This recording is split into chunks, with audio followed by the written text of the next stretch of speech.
Welcome to lunch hour debate. Telangana ఉద్యమ సమయంలో ఆయన చెప్పిందే వేదం. ఆయన ఏది చెప్తే అది అప్పటి రాజకీయ పార్టీలన్నీ తుచా తప్పకుండా పాటించేవి. విద్యార్థి సంఘాలు, ఉద్యోగ సంఘాలు ఒకరేమిటి ఎవరైనా ఆయన చెప్పిన మాటనే తుచా తప్పకుండా ఉద్యమ కాలంలో వెళ్ళేవి. ఆయన కేసీఆర్ వెంట కూడా నడిచేవారు. ఆ సమయంలో తెలంగాణ వచ్చింది 2014లో. ఆ తర్వాత కేసీఆర్ ఆయనకు టార్గెట్గా మారారు. కేసీఆర్ను గద్దె దించడానికి విశ్రమించకుండా పోరాటం చేశారు ఆయన. ఆ తర్వాత కట్ చేస్తే కాంగ్రెస్ ప్రభుత్వం అధికారంలోకి వచ్చింది. ఆ ప్రభుత్వంలో అధికారంలోకి రావడానికి భాగస్వామి అయ్యారు, అధికారంలో భాగస్వాములు అయ్యారు, ఎమ్మెల్సీగా కూడా ఎన్నికయ్యారు. ఆయన ఎవరో కాదు, ప్రొఫెసర్ కోదండరామ్ గారు. కోదండరామ్ గారి పేరు చెప్తే తెలంగాణకే కాదు, ఆంధ్రప్రదేశ్, ఉమ్మడి ఆంధ్రప్రదేశ్ కూడా అందరికీ ఆయన సుపరిచితుడు. విద్యావంతుడిగా తెలంగాణ విద్యావంతుల వేదిక, అంతకుముందు పౌర హక్కుల సంఘం, తెలంగాణ జేఏసీ చైర్మన్, రాజకీయ పార్టీలను ఏకతాటిపైకి తెచ్చిన ఒక గురుతర బాధ్యత ఉద్యమ సమయంలో ఆయన ఎత్తుకున్నారు. ఆ రకంగా ముందుకు పోతున్న కోదండరామ్ ఇప్పుడు ప్రస్తుతం ఎమ్మెల్సీయా ఎమ్మెల్సీ కాదా అనే ఒక సంశయంలో పడ్డది వాతావరణం. ఇలా ఎందుకు మారింది? గత ఏడాది 2 ఏళ్ళుగా కూడా కాంగ్రెస్ ప్రభుత్వంలో ఆయన కూడా భాగస్వామ్యం కాబట్టి ప్రభుత్వ పాలన ఎలా ఉంది, ప్రభుత్వ నిర్ణయాలు ఎలా ఉన్నాయి, ఇలాంటి చాలా అంశాలు. కోదండరామ్ గారికి ఎమ్మెల్సీ పదవి అనేది నా వరకు కానీ ఉద్యమకారుల దృష్టిలో కానీ చాలా చిన్న అంశం. అది ఎమ్మెల్సీ పదవి అనేది చాలా చిన్నది ఆయనకి. కానీ అది ఎందుకు వివాదాస్పదమైంది, ఎందుకు సుప్రీంకోర్టు దాన్ని రద్దు చేయాల్సి వచ్చింది, ఇలాంటి అంశాలతో పాటు కాంగ్రెస్ ప్రభుత్వ పాలన ఎలా ఉంది, పాలనలో ఏమేం మార్పులు ఇంకా రావాల్సిన అవసరం ఉంది, కోదండరామ్ గారు ఎలా ఫీల్ అవుతున్నారు, జనసమితికి దక్కాల్సినంత ప్రాధాన్యత దక్కుతుందా, ఇదే అంశంపై మాట్లాడదాం. మాతో పాటు జన అవుతున్నారు తెలంగాణ జనసమితి అధ్యక్షులు ప్రొఫెసర్ కోదండరామ్ గారు. కోదండరామ్ గారు గుడ్ ఆఫ్టర్నూన్.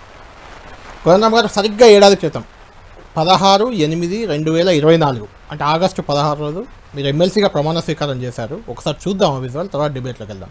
నేను ఎం కోదండరామారెడ్డి నేను శాసన పరిషత్తు సభ్యునిగా నామనిర్దేశం అయినందున శాసనం ద్వారా నిర్మితమైన భారత రాజ్యాంగం పట్ల నిజమైన విశ్వాసం, విధేయత చూపుతానని, భారతదేశ సార్వభౌమాధికారాన్ని, సమగ్రతను కాపాడుతానని, నేను స్వీకరించబోయే కర్తవ్యాన్ని శ్రద్ధాశక్తులతో నిర్వహిస్తానని పవిత్ర హృదయంతో ప్రతిజ్ఞ చేస్తున్నాను. కోదండరామ్ గారు ఏడాది క్రితం ప్రమాణ స్వీకారం చేశారు. ఏడాది తిరిగేసరికి మీ ఎమ్మెల్సీ పదవిని సుప్రీంకోర్టు రద్దు చేసిన పరిస్థితి. అంటే అది ఆ పదవి ఏదో గొప్పదనో లేకుంటే మీకు దూరం అయింది కాబట్టి మీకు ఏదో అవుతుందనే అది పాయింట్ కాదు. కోదండరామ్ గారు అంటే తెలంగాణ ఉద్యమకారుడు, తెలంగాణ సమాజం అంతా గౌరవించే ఒక వ్యక్తి. ఆయనకు పదవి రావడం, రద్దు కావడం, ఇలాంటి గందరగోళం ఎందుకు వచ్చిందనే చర్చ. గందరగోళం ఎందుకు వచ్చిందో మీకే అర్థమవుతుంది కదా. కొత్తగా నేను చెప్పేది ఏం లేదు. వాస్తవానికి ఈ ఎంపికలో ఏ గందరగోళము లేదు, అంత స్పష్టత ఉంది, సూటిగా జరిగిపోయింది. గందరగోళము ఈ నిర్ణయానికి సంబంధించింది కాదు. గందరగోళం అనేది గతంలో గవర్నర్ గారు అప్పటి ప్రభుత్వం చేసిన ప్రతిపాదనలను తిరస్కరించిన దానిపైన ఒక వివాదం ఉంది.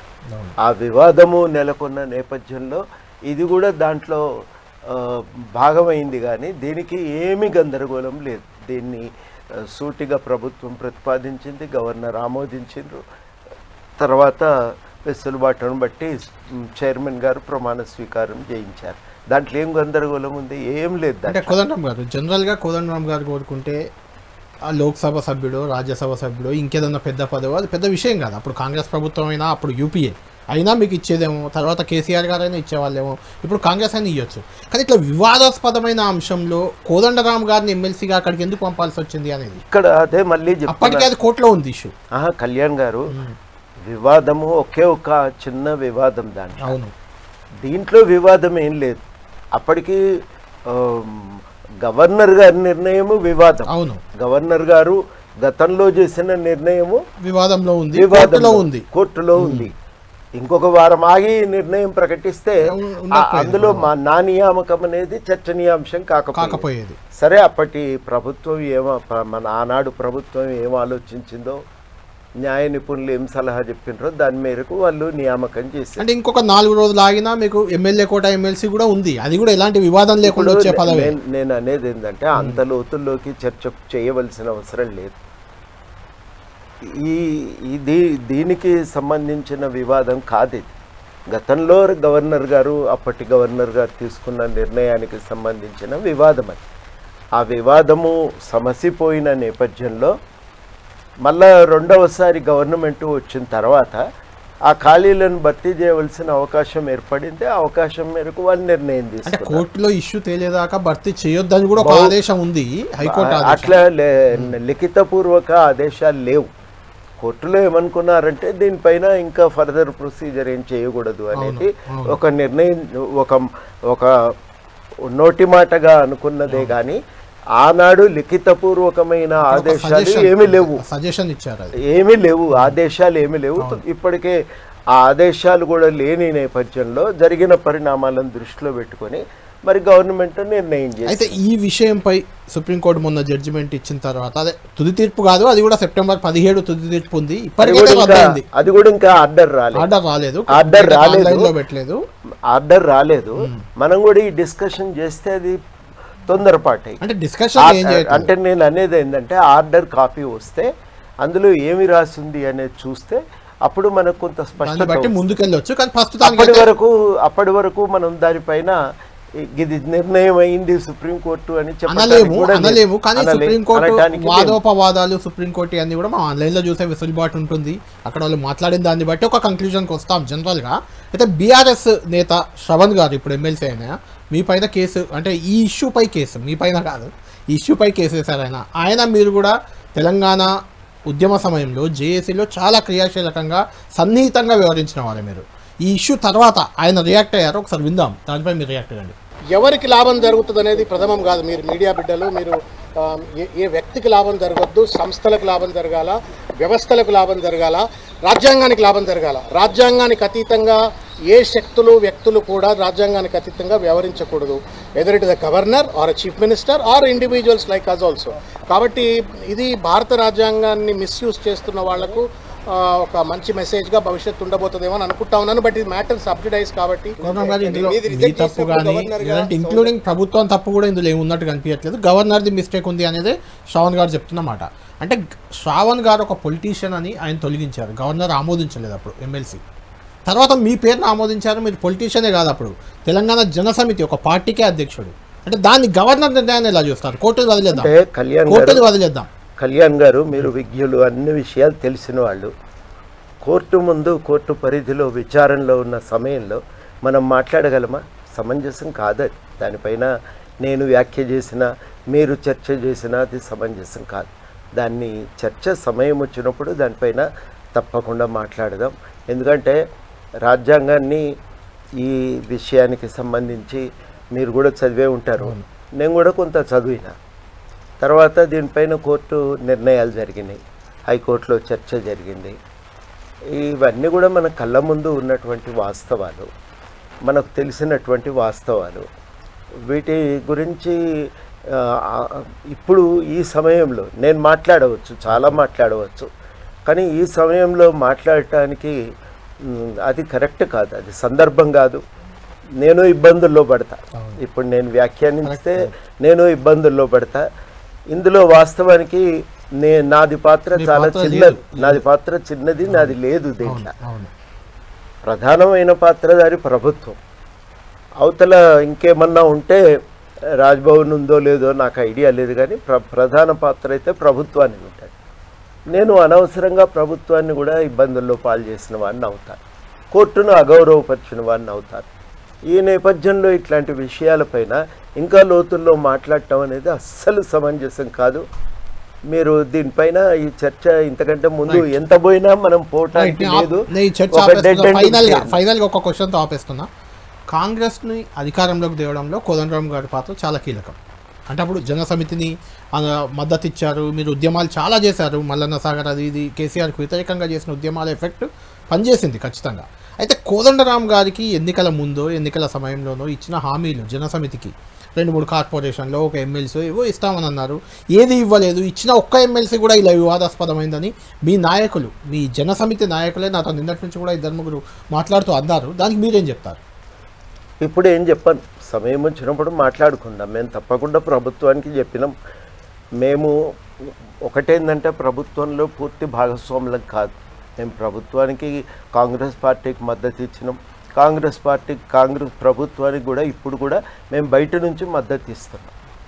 కాంగ్రెస్ పార్టీకి మేము మద్దతు ఇస్తున్నటువంటి నేపథ్యంలో భాగస్వామ్యాన్ని కోరుతూ అడిగేటువంటి అధికారం మాకు కూడా ఉంది.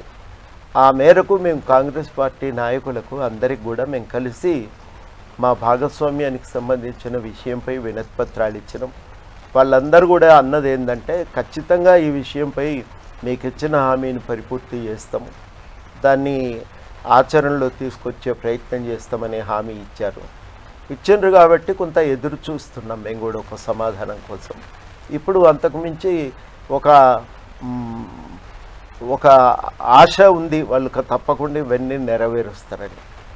ఆ సందర్భంలో ఇక అంతకంటే మించి ఏం మాట్లాడటానికి కూడా ఇది వీలు లేనటువంటి అంశం. అంటే కోదండరామ్ గారు, 2 ఏళ్ళు దాదాపు 20 నెలలు అవుతుంది కాంగ్రెస్ ప్రభుత్వం అధికారంలోకి వచ్చి. మీరు కేసీఆర్ సర్కార్ని గద్దెదించడమే లక్ష్యంగా చాలా ఉద్యమాలు మీరు చేశారు. ఒక మాట అండి, మీకు ఒక మాట స్పష్టంగా చెప్పాల్సింది ఏంటంటే, మేము కేసీఆర్ లక్ష్యంగానో కేసీఆర్ను గద్దెదించడం లక్ష్యంగానో మా కార్యాచరణ ప్రారంభించలేదు. 2014లో తెలంగాణ ఏర్పడిన తర్వాత తెలంగాణ జేఏసీని యథావిధిగా కొనసాగించాలనేది మా నిర్ణయం. ఈ నిర్ణయానికి కొందరు సమ్మతి తెలిపినారు, కొందరు ఏమన్నారంటే మేము ప్రత్యక్ష రాజకీయాల్లో ఉంటాము, ఈ ప్రత్యక్ష రాజకీయాల్లో మేము భాగస్వామ్యం తీసుకుంటామని కొందరు వెళ్ళిపోయారు. జేఏసీ ఆధ్వర్యంలో మేము అనుకున్నది ఏంటంటే ఒక వాచ్ డాగ్ పాత్ర నిర్వహించాలి, మంచి చెడు మనం మాట్లాడాలి, అది మన బాధ్యత.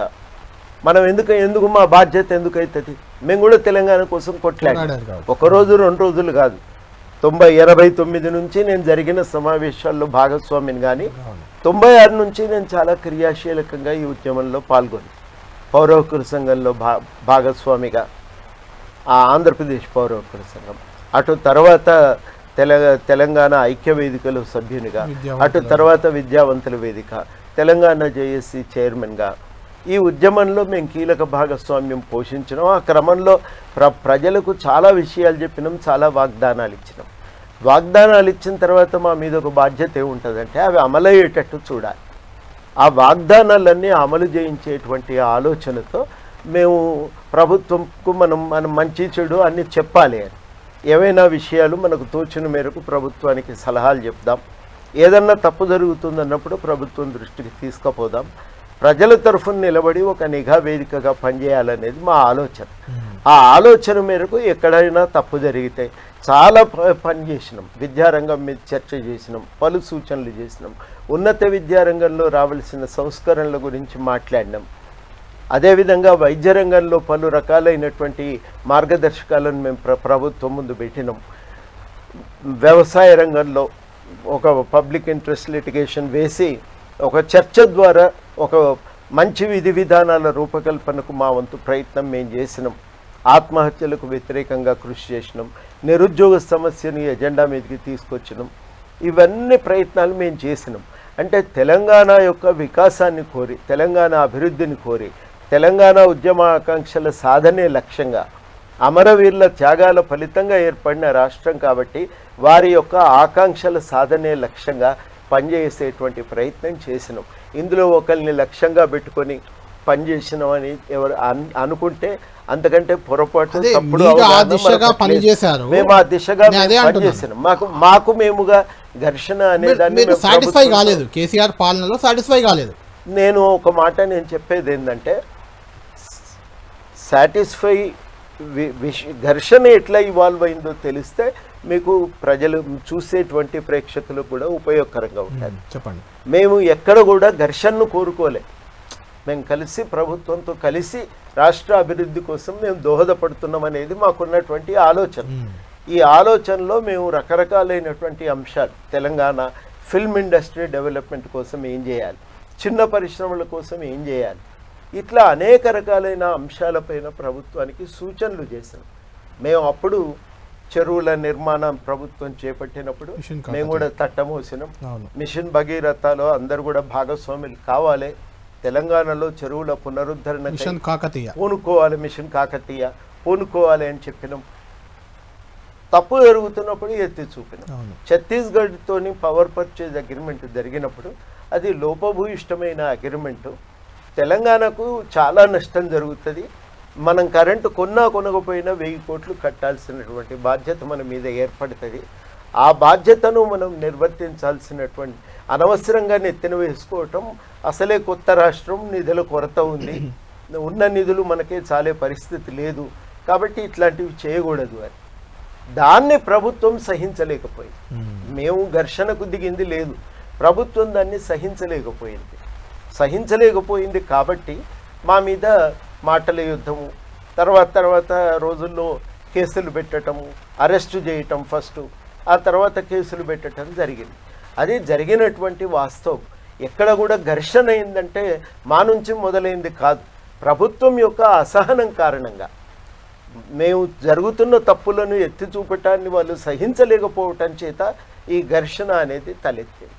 ఆ ఘర్షణతో కేసీఆర్ ను దింపాలనుకున్నారు, కాంగ్రెస్ అధికారంలోకి తేవాలనుకున్నారు. కేసీఆర్ ను దింపటం కంటే కూడా మేము చాలా, ఎందుకంటే ఇది వ్యక్తిగతంగా నాకు ఆయనకి ఏదో పంచాయతీ అనుకుంటే చాలా పొరపాటు. కళ్యాణ్ గారు, మీకు కూడా నేను స్పష్టంగా చెప్పేది ఏంటంటే మేము జరుగుతున్న పాలన రీతుల మీద పోరాటం, అదే అంటున్నాను, ఒక నిరంకుశమైన పాలన మీద. కేసీఆర్ పాలన సరిగ్గా లేదు కాబట్టి కేసీఆర్ ఆ పాలన మీద పోరాటం, అదే అంటున్నాను, ఆ పాలన అంతం కావాలి అనేది మేము కోరుకుంటున్నాం. పాలకుడు కేసీఆర్ కదా, ఆటోమేటిక్ గా కేసీఆర్ దింపడమే కదా నేను అనేది. అది అట్లా కాదు, ఆ నిరంకుశమైన విధానాలు పోవాలి, ఆ నిరంకుశమైన పాలన పోవాలి అనేది మా లక్ష్యం. ఎందుకంటే లేకపోతే లక్ష్యం నెరవేరలే,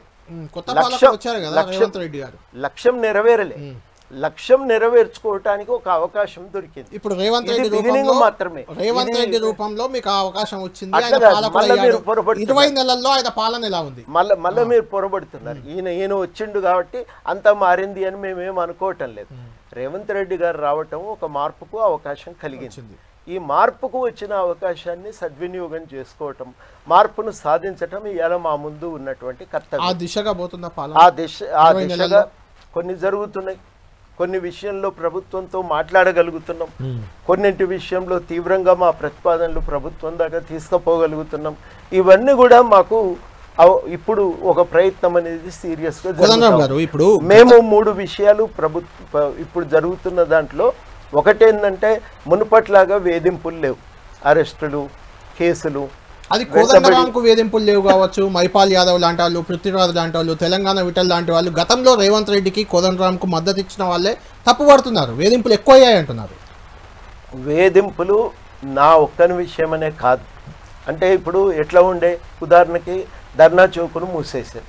ఇప్పుడు ధర్నా చౌక్ అనేది మనం ధర్నాలు చేసుకోవటానికి అవకాశం ఉంది. ఇవాళ బీఆర్ఎస్ కూడా ధర్నా చేసుకుంటుంది అంటే కొట్లాడి ధర్నా చౌక్ని ఓపెన్ చేయటం వల్ల మాత్రమే సాధ్యమైంది. సుందరయ్య విజ్ఞాన కేంద్రంలో మీటింగ్ పెట్టుకోవాలంటే సాధ్యం కాలేదు, ఊరేగింపు తీయాలంటే సాధ్యం కాలేదు, ఏదన్నా ఒక విషయం పైన నిరసన మీటింగ్ పెట్టాలంటే కూడా సాధ్యం కాలేదు. నాకే కాదు, ఎవరికి కూడా తెలంగాణలో సాధ్యం కాలేదు. ఇవాళ అందరూ కూడా తమ అభిప్రాయాలు వ్యక్తం చేయడానికి వెసులుబాటు అనేది ఉంది. ఎందుకు సోషల్ మీడియాలో పోస్టులు పెడితే కూడా అరెస్ట్ అయ్యారన్న విమర్శలు ఉన్నాయి, అవి పక్కన పెడదాం. ఓకే, కోదండరాం గారు, ధర్నాలకు అవకాశం వచ్చింది, ఓకే. 6 గ్యారంటీలు, 13 హామీలు ప్రధానంగా కాంగ్రెస్ను అధికారంలోకి తెచ్చాయి. దాన్ని అమలు చేయించే బాధ్యత కోదండరాం గారిపై కూడా ఉంటుంది. ఎందుకంటే ప్రభుత్వానికి, అప్పుడు ఏర్పడే ప్రభుత్వానికి మద్దతు ఇచ్చారు, కానీ ఇప్పుడు అవి ఏవీ అమలు కావట్లేదని ఒక చర్చ. నిరుద్యోగుల విషయానికి వస్తే 1,00,000 ఉద్యోగాలు మొదటి ఏడాది 1,00,000 ఉద్యోగాలు అన్నారు.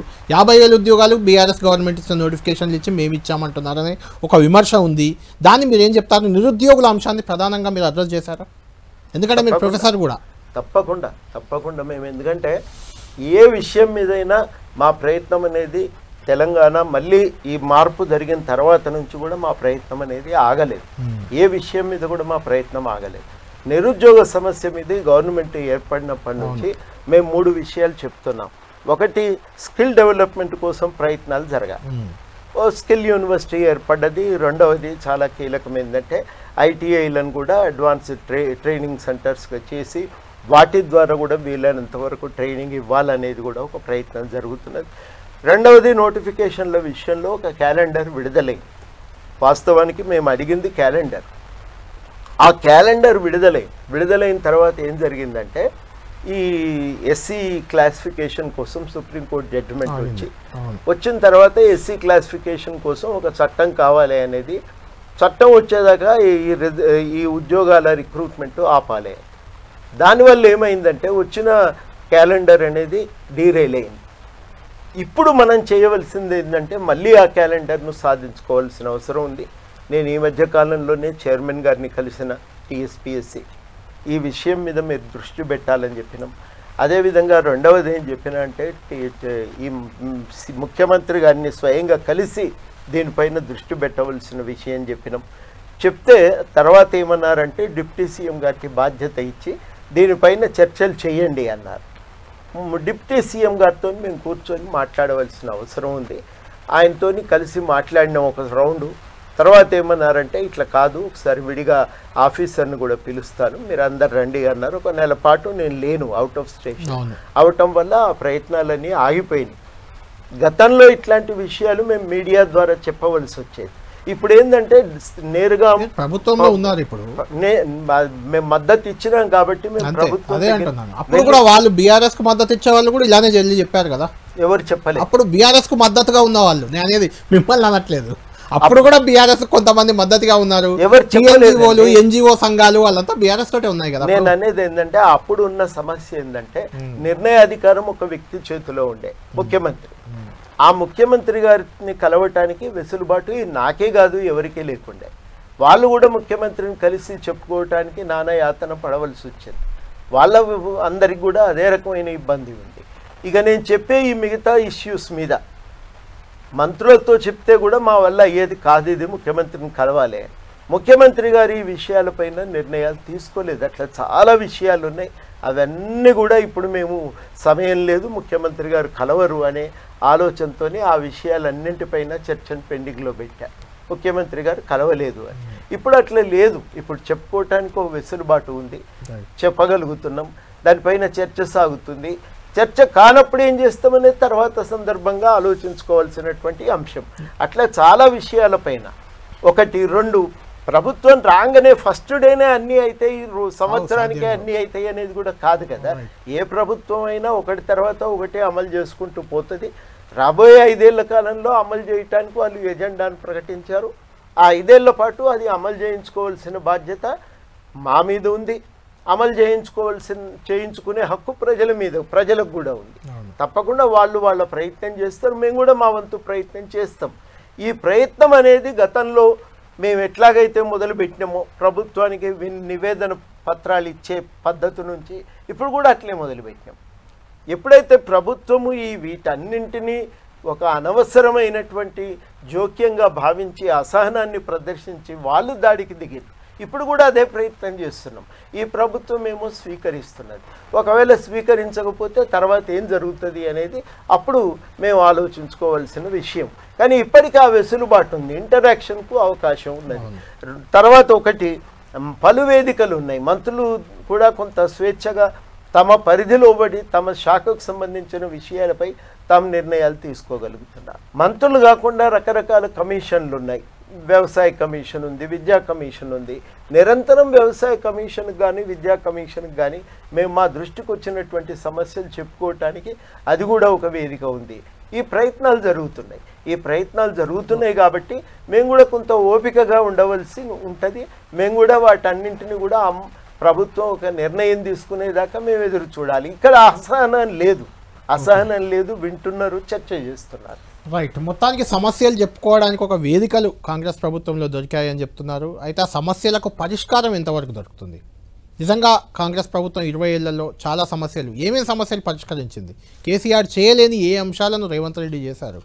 అంతేకాకుండా తెలంగాణలో ఎప్పుడూ లేని రకంగా, అంటే ఉమ్మడి ఆంధ్రప్రదేశ్లో కూడా లేని రకంగా కక్ష సాధింపు రాజకీయాలు జరుగుతున్నాయి. పోలీస్ అధికారులు, కొంతమంది ఐఏఎస్లు కూడా ప్రభుత్వానికి తొత్తులుగా మారారనే విమర్శలు బీఆర్ఎస్ చేస్తుంది. దీనిపై కూడా మాట్లాడదాం.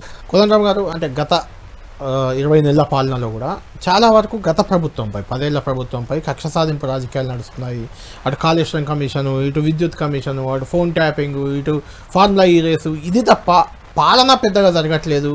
ఇస్తామన్న రైతు భరోసా 15,000 పెంచుతామన్నారు, అది 12,000 పరిమితం చేశారు.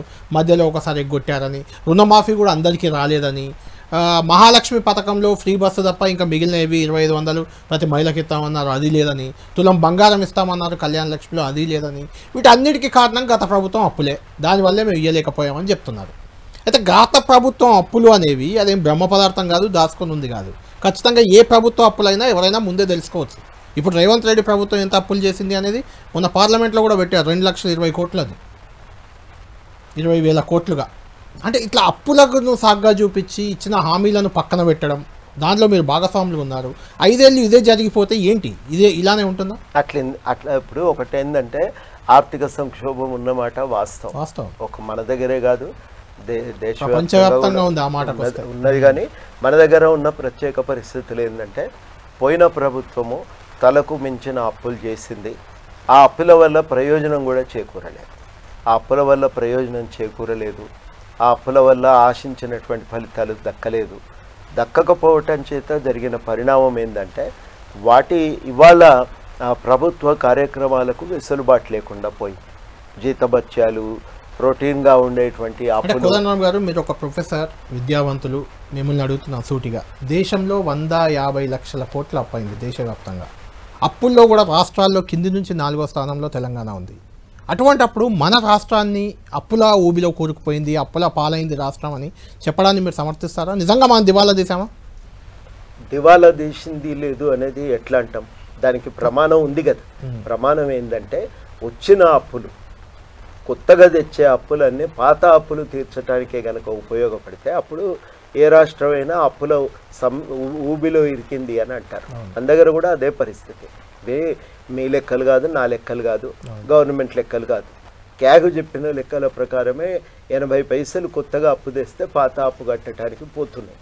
దాదాపు 20-25 వేల కోట్ల దాకా మనం అప్పులు కట్టాల్సినటువంటి పరిస్థితి ఏర్పడ్డది, దుస్థితి ఏర్పడ్డది. కాంగ్రెస్ అధికారంలో ఉన్న కర్ణాటక లాంటి రాష్ట్రాల్లో కూడా కర్ణాటకలో ఏమైతుంది అనేది కాదు, ఇక్కడ ఎందుకు కాంగ్రెస్ వల్ల కళ్యాణ్ గారు గుజరాత్ లో విషయం ఏంటంటే, మీరు రిపోర్టర్, మీరు కాంగ్రెస్ కాదు, మీరు బీఆర్ఎస్ కాదు, బీజేపీ కాదు, వాస్తవాలే మాట్లాడుకుంటున్నారు. కాబట్టి మీకు ఆ కోపము అక్కసు ఉండవలసిన అవసరం లేదు. నేనని అక్కడ ఎందుకు ఉంది అనేది ఆ పరిస్థితులు వేరు. మనం దాని జోలికి పోవట్లేదు. దేశంలోనే 150 లక్షల కోట్ల అప్పు ఉంది కదా. యాపిల్స్ గురించి మాట్లాడితే యాపిల్స్ గురించే మాట్లాడాలి, సంత్రాల గురించి మాట్లాడితే సంత్రాల గురించే మాట్లాడాలి. మనం తెలంగాణలో ఉన్నాం కాబట్టి తెలంగాణలో ఉన్న పరిస్థితి, ఉత్పన్నమైన దానికి పరిస్థితి, కారణాలు మనం తెలుసుకుంటే ఖచ్చితంగా తెలంగాణ అనేది 14 వచ్చింది. 14 నుంచి ఇప్పటి వరకు అప్పులు పెరగటానికి బీఆర్ఎస్ ప్రభుత్వం కారణం. దాంట్లో నేను అనేది ఏంటంటే, అప్పులు ఉన్నాయని తెలుసుకున్నప్పుడు ప్రకటనలు చేసేటప్పుడు జాగ్రత్త పాటించవలసింది అనే దాంట్లో రెండో అభిప్రాయం లేదు. మేము కూడా చాలా సందర్భాల్లో ప్రభుత్వానికి, పార్టీకి కూడా చెప్పినాం, మీరు కొంత జాగ్రత్తగా బేరీజ్ వేసుకొని హామీలు ఇవ్వండి, లేకపోతే ఇబ్బంది పడవలసి వస్తుంది అనే మాట మేము ఎన్నికలకు ముందు కూడా చెప్పినాం. ఇలా కొత్తగా చెప్తలేము.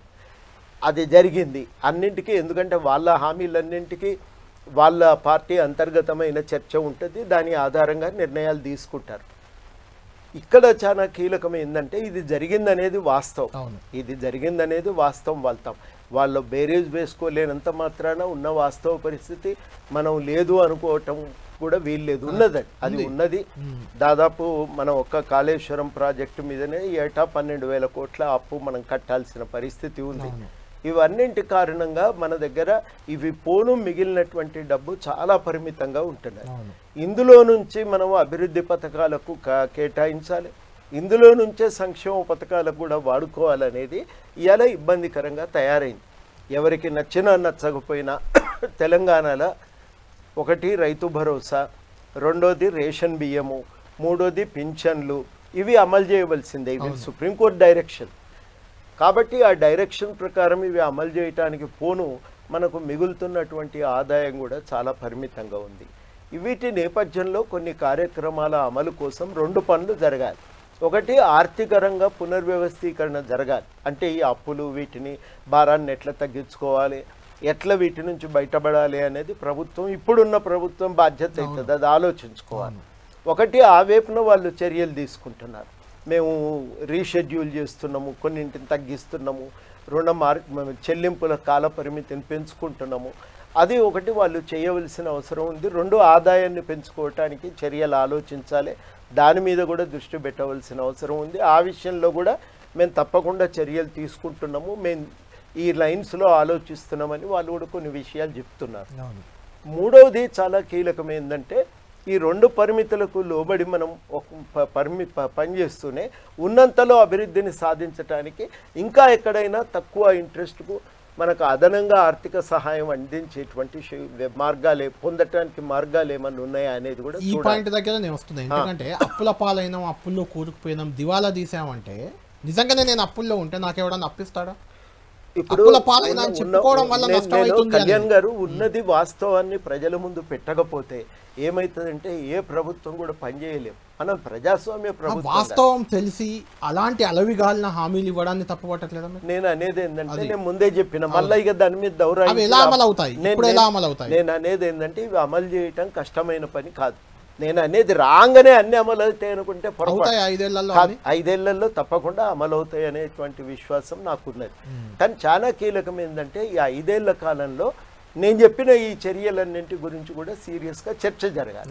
మీలాంటి వాళ్ళ బాధ్యత ఏమవుతుందంటే వీటి మీద దృష్టి పెట్టి చర్చను కొంత లోతుగా నిపుణులందరినీ భాగస్వాములను చేసి అట్లాంటి ఎందుకంటే ఇది మీ ప్రయోజనం కాదు, నా ప్రయోజనం కాదు, రాష్ట్రానికి సంబంధించిన ప్రయోజనం. కాబట్టి ఈ 3 అంశాలపైన ముందుకు పోవటానికి ఏం చేయాలి అనేది మనం సీరియస్ గా ఆలోచించాలి. అంటే మీరు ఒకవైపు పక్షం తీసుకొని నేను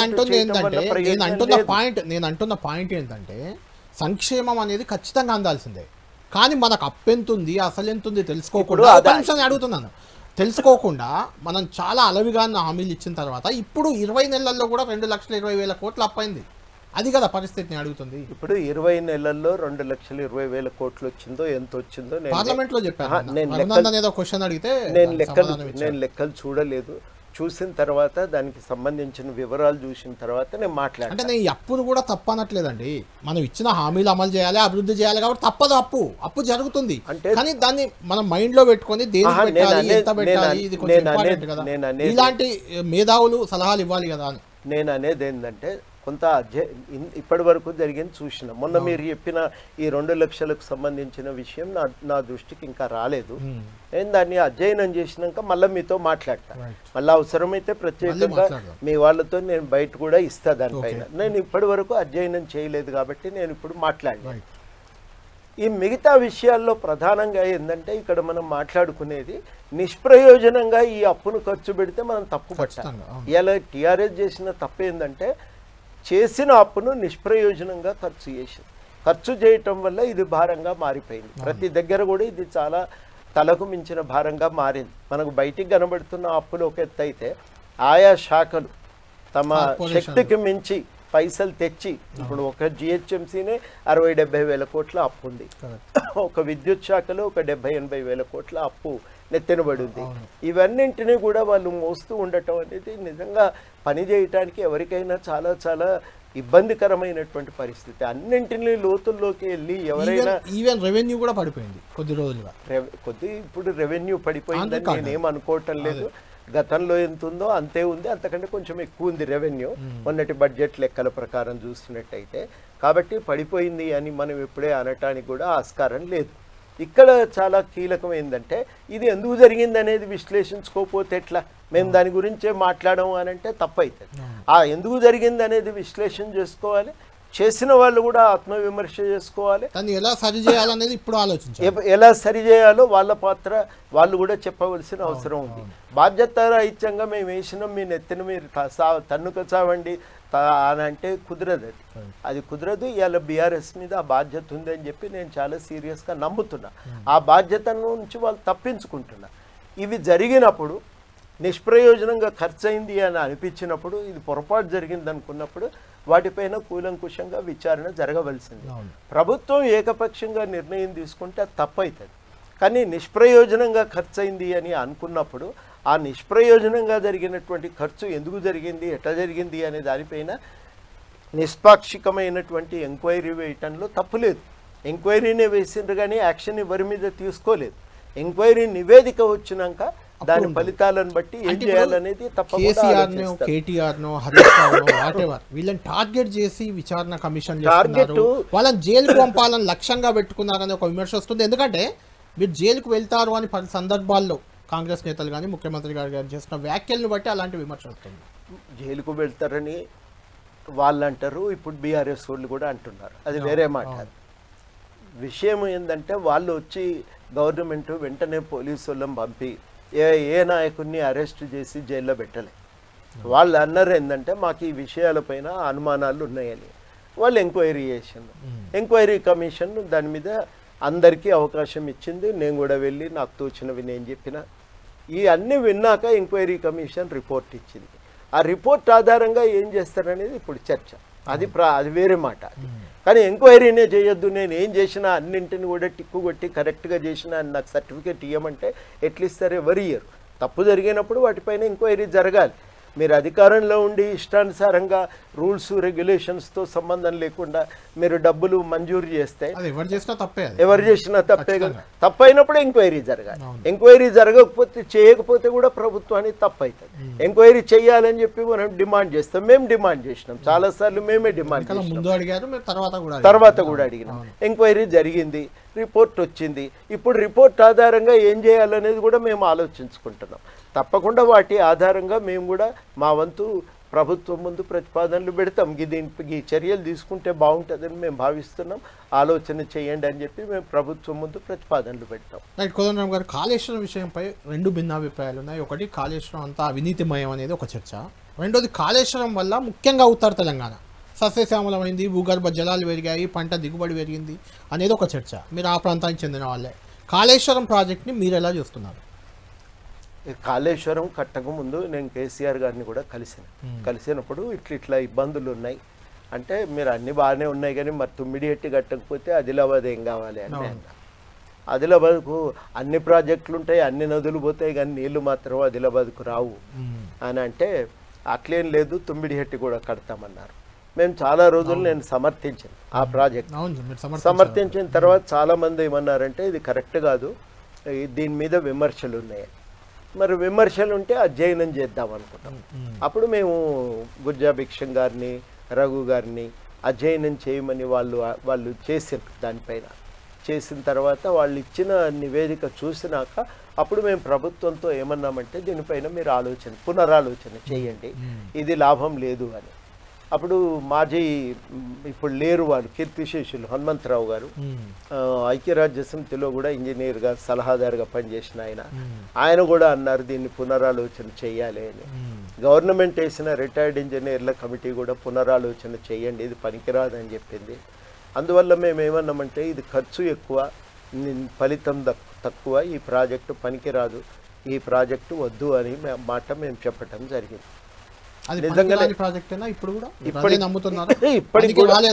ఇప్పుడు దానివల్ల మొత్తము దాన్ని మీరు ప్రారంభించిన తర్వాత మహా అయితే ఒక 50,000 ఎకరాలకు ఏమన్నా నీళ్లు వచ్చినాయో లేదో, అంతకు మించి మాత్రం దాని నుంచి అన్ని ఏవి కూడా వాస్తవం కాదు. ఎందుకంటే ఎక్కడనో కరీంనగర్లో వానబడి నీళ్లు రోడ్డు మీదకి వస్తే కూడా అవి కాళేశ్వరం నీళ్ళు అని చెప్పినారు. అట్లాంటి ప్రచారాలు చాలా జరిగినాయి. అట్లా ఏం జరగలేదు. తెలంగాణలో వానలు బాగా పట్టడం, చెరువులు నిండటం, ఉన్న ప్రాజెక్టులు కూడా కొంత నీళ్లు పెరిగిపోవటంతో ఉన్న సహజంగా వచ్చినటువంటి సాగు అనేది పెరిగింది. అంతకు తప్ప దానికి వేరే కారణాలు ఏవో మనం వెతికి తెచ్చి చూపిస్తే అంతకంటే పొరపాటు మరొకట్లేదు. దాని మీద మనం ఎంత ఖర్చు పెట్టినామో అంత ఫలితం అనేది రాలే. 1,00,000 కోట్లు ఖర్చు పెడితే 1,00,000 ఎకరాలకు కూడా నీళ్లు రాకపోతే అది వృధా కాకపోతే ఉంది. మళ్ళీ మన కళ్ళ ముందు అది కుంగిపోయి ఇప్పుడు నీళ్లు నిలిపోయిన విషయంలో ఏదో బాంబులు పెట్టారని కూడా నేను ఆర్ఎస్ ప్రవీణ్ కుమార్ లాంటి వాళ్ళు, ఆయన రిటైర్డ్ IPS అయినా, అలాంటి వాళ్ళు చేస్తున్న వ్యాఖ్యలను ఎలా చూస్తారు? ఆ బాంబులు పెట్టినప్పుడు గవర్నమెంట్ ఏది ఉన్నదండి? బీఆర్ఎస్ మరి కమిషన్ కాదు, మీరు ఎంక్వైరీ చేస్తే 2 రోజుల్లో దొరికేటోడు కదా బాంబు పెట్టినోడు ఎవడో. కానీ కాబట్టి ఇవన్నీ ఏంటంటే తప్పించుకోవటానికి చేస్తున్నటువంటి మాటలు తప్ప వేరొకటి కాదు. తప్పు జరిగింది, కాంట్రాక్టర్లు లాభపడ్డారు, పైసలు ఖర్చు అయినాయి, మొత్తానికి రాష్ట్రానికి లాభం జరగలేదు. ఇది ఉన్నటువంటి వాస్తవం. దీనిపైన ఎంక్వైరీ చేయాలి అని మేమందరం అడిగినాం. ఎంక్వైరీ నిపుణులతో జరగాలి, ఎంక్వైరీ జ్యుడిషియల్ ఎంక్వైరీ కూడా జరగాలి. నిపుణులతో NDSA కమిటీ వచ్చి ఎంక్వైరీ చేసి 350 పేజీల రిపోర్ట్ ఇచ్చింది. అదేవిధంగా దానిపైన ఇప్పుడు జస్టిస్ ఘోష్ కమిటీ కూడా వాళ్ళు ఒక నివేదిక ఇచ్చారు. వీటి మీద ఇప్పుడు తప్పు జరిగితే యాక్షన్ తీసుకోవాలి. తీసుకోకపోతే మళ్ళీ ఒకసారి అధికార దుర్వినియోగానికి ఇంకొకరు పాటుపడకుండా నివారించాలి కదా. ఇది చాలా అవసరం. ఆ పని మనం చేస్తే అది మా మీద దాడి జరుగుతుంది అని అనుకుంటే పొరపాటు. రైట్. కోదండరామ్ గారు, మీరు తెలంగాణ ఉద్యమం చాలా పీక్గా ఉన్నప్పుడు జేఏసీ చైర్మన్గా ఉద్యమాన్ని నడిపారు. ఆ సందర్భంగా కొంత ఉద్రిక్త వాతావరణం, ఉద్విగ్న వాతావరణం అయినా ఎప్పుడు కూడా విమర్శలు ఆంధ్ర నుంచి కానీ తెలంగాణ నుంచి కానీ ఒక లిమిట్లోనే ఉండేవి. మిమ్మల్ని కూడా ఎవరు అంత పరుష పదజాలంతో తిట్టిన దాఖలాలు లేవు. కేసీఆర్ గారు అప్పుడప్పుడు ఒక సందర్భాల్లో అన్నారు కానీ పెద్దగా లేదు. అయితే ఈ మధ్య కాలంలో ముఖ్యమంత్రి రేవంత్ రెడ్డి గారిని మీరు ఏమైనా కలిసారా? ఆయన భాష మీద ఏమైనా మీకు ఫిర్యాదులు ఉన్నాయా? చెప్పారా మీరు ఏమన్నా? ఏం లేదంటారా? ఎవరికి? రేవంత్ రెడ్డి గారు ఈ మధ్య పేగులు మెడలు వేసుకుంటాం, లేకుంటే స్ట్రెచర్ నుంచి మార్చరీకి పోతారు, ఆయన చనిపోతాడు, బాయిలు దూకి చచ్చిపోతాడు, ఇలాంటి మాటలు కేసీఆర్ని ఉద్దేశించి చేసిన వాటిపై కొంచెం తెలంగాణలో అక్కడక్కడ అలా మాట్లాడకుంటే బాగుండు అనే అభిప్రాయం వస్తుంది. మీరేమంటారు? ఎవరు మాట్లాడినా తప్పంటారా? ఒక రేవంత్ ఒక్కడే మాట్లాడారు. ఎవరైనా అంటే మీరు అనేది ఏంటంటే రాజకీయాల్లో మనం వాడే పరిభాష జాగ్రత్తగా ఉండాలి. అంతే, జాగ్రత్తగా ఉండాలనే మాట అందరికీ చెప్పుదాం. అది ఎవరన్నా కానీ అబ్బే సాలే ఇట్లాంటి కూడా మనం చూస్తున్నాం. ఇట్లాంటి వాటిని ఏమైనా కానీ ఎందుకు ఎట్లా అయిందని అనేది అంటే కౌశిక్ రెడ్డి కానీ రేవంత్ రెడ్డి కానీ కేటీఆర్ కొన్ని సందర్భాల్లో ఎందుకు మాట్లాడాల్సి వస్తుంది? అట్లా అనండి మీరు. ఏదున్నా కానీ ఏంటంటే ఒకరిని చూపిస్తా ఇంకొకరిని దాచిపెడతా. ఇక్కడ ఏం జరుగుతుందంటే కోదండరామ్ గారు, రేవంత్ రెడ్డి గారు అంటూ వాళ్ళు అట్లా మాట్లాడుతున్నారు కాబట్టి నేను అదే రీతిని సమాధానం చెప్తా అంటారు. కేటీఆర్ మాట్లాడుతూ రేవంత్ రెడ్డి ఇట్లా భాష మాట్లాడుతుండు కాబట్టి అదే భాషను ఏం మాట్లాడాలంటారు. ఎందుకు వస్తుంది భాష? రాజకీయాల్లో ఇప్పుడు నేను మాట్లాడతలేదు, నేను అంటే మీరు సలహాలు సూచనలు ఏమన్నా ఇస్తున్నారా ఇలా అనాలి? ఎవరికైనా కానీ భాష అనేది నేను ముందు నుంచి చెప్తాను. ఎవరికైనా ఈయనకని కానీ కేసీఆర్ గారికైనా కానీ భాష, రాజకీయాల్లో భాష అనేది చాలా జాగ్రత్తగా ఉండాలి అనేది నా దృష్టిలో. ఏంటంటే విషయాల మీద ఘాటుగా మాట్లాడాలి. పాలిమిక్స్ అనేవి ఉంటాయి, ఆ పాలిమిక్స్ కూడా దిగొచ్చు. కానీ ఈ రకంగా భాష మాట్లాడవలసిన అవసరం లేదు. ఇది ప్రత్యామ్నాయం కాదు వ్యంగ్యానికి, విమర్శలకు, లేకపోతే ఘాటైన మన తీవ్రమైన లోతైనటువంటి విశ్లేషణలకు ఇవి పర్యాయ పదాలుగా మారటానికి వీల్లేదు అనేది నా అభిప్రాయం. అంటే ఎందుకు వస్తుంది ఇది? వ్యక్తిగతంగా ఒక అభిప్రాయం ఏమొస్తుందంటే ప్రధానంగా ఎవరు చెప్పినా ఒక కారణం ఏం చెప్తారంటే ఇట్లా ఏ భాష అయితే ప్రజలకు అర్థమవుతుంది అనే మాట చెప్తారు. ఇక అది అవునా కాదా అనేది మనం దానిపైన కూడా కొంత లోతుగా చూడాలి. చాలామంది నీలాగా మాట్లాడితే ఎవరికి అర్థం కాదు, ఎందుకు మాట్లాడతావు అట్లా అని నాతో అంటారు. నేను చాలాసార్లు మా మిత్రులు కూడా అట్లే అంటారు. ఒకసారి అందరం కలిసి ఏదో ఊరికి పోతే నువ్వు మాట్లాడితే మాకు మంచిగా అర్థమవుతుంది అని వాళ్ళు అన్నారు. నేను అన్నా మీరు ఇప్పుడు చెప్పుండ్రు నాకు, నేను మాట్లాడితే అర్థం కాదని మీరు అంటారు కదా. వీళ్ళు ఏమంటుండ్రు, చదువురాని వాళ్ళే కదా వాళ్ళైతే, వాళ్ళు ఏమంటుండ్రు ఏనుండ్రి అంటే అప్పుడు విషయం ఏంటంటే ఇవి ప్రత్యామ్నాయాలు కాకూడదు అట్లా అని నేను చాలా గట్టిగా నమ్మేవాడే. ఆ విషయంలో ఎవరమైనా జాగ్రత్తగా ఉందామని చెప్పి నేను సూచన చేస్తాను. రైట్. ఫైనల్ క్వశ్చన్, గత 20 ఏళ్ల పాలనలో మీ ప్రభుత్వ పాలన అంటే మీరు అందులో భాగస్వాములు కాబట్టి ఎలా ఉంది అనుకుంటున్నారు? ఎన్ని మార్కులు వేస్తారు దానికి? ఇప్పటి వరకు నేను 2 విషయాలు మళ్ళీ చెప్తున్నా. ఒకటి, కొంత ఈ మునుపటి మాదిరిగా దాడులు, వేధింపులు, నన్నే కాదు ఎవరినైనా మునుపటి మాదిరిగా ఫోన్ ట్యాపింగ్లు, నిఘా పెట్టడము, మనుషులను వెంటాడటము అది లేదు ఇప్పుడు. అది లేదది. రెండవది, ఇప్పుడు కూడా కొంత ఎవరైనా కానీ ప్రభుత్వం దగ్గరికి వెళ్ళి మాట్లాడుకోవటానికి వెసులుబాటు ఉంది. ఇవి 2 నా దృష్టిలో చాలా కీలకమైనటువంటి మార్పులు, మేము ఆశించినటువంటి మార్పులు. కొన్ని సంక్షేమానికి సంబంధించిన విషయాలపైన మంచి చర్చ జరుగుతుంది. కొన్ని విషయాల్లో ప్రభుత్వం మంచి నిర్ణయాలు తీసుకుంది, పురోగతి ఉంది. ఇరిగేషన్ ప్రాజెక్ట్స్కు సంబంధించి వాళ్ళు చేస్తున్నటువంటి ప్రణాళికల రూపకల్పన జరుపుతున్నటువంటి తీరు కానీ, గత ప్రభుత్వం చేసిన తప్పుల మీద వాళ్ళు వ్యవహరిస్తున్న పద్ధతి కానీ. ఇప్పుడు ప్రధానంగా ఇరిగేషన్ అంటే ఒక పాయింట్ వచ్చింది. బనకచెర్ల ఇష్యూలో అసలు ఎలాంటి చర్చ జరగలేదు అనేది ప్రభుత్వం, కేంద్ర ప్రభుత్వమే 2 రాష్ట్రాల ముఖ్యమంత్రులను కూర్చుండబెట్టి చర్చించింది. నిన్న చంద్రబాబు ఆగస్టు 15 రోజు మాట్లాడుతూ బనకచెర్ల కట్టి తీరుతాం, అది వృధా జలాలు, వరద జలాలు, వాటిని కట్టుకుంటే తప్పేంది అంటున్నారు. మనం అడ్డుకునే ప్రయత్నం తెలంగాణ ప్రభుత్వం చేస్తుంది. ఏంటి ఆ ఇష్యూలో మీ స్టాండ్ ఏంటి? నేను అనుకోవటము బనకచెర్ల ప్రాజెక్ట్ అనేది తెలంగాణకు నష్టం చేస్తాయి. నేను మళ్ళీ చెప్తున్నా, చాలా అధ్యయనం చేసిన కేంద్ర ఏజెన్సీస్ నుంచి కూడా చాలా సమాచారం తీసుకున్నాం. మాకు అన్నీ చూసిన తర్వాత అర్థమైంది ఏంటంటే తెలంగాణ కానీ మహారాష్ట్ర, ఛత్తీస్గఢ్ రాష్ట్రాలు ఇంకా వాళ్ళకి కేటాయించిన జలాలను వినియోగించుకోవాలి.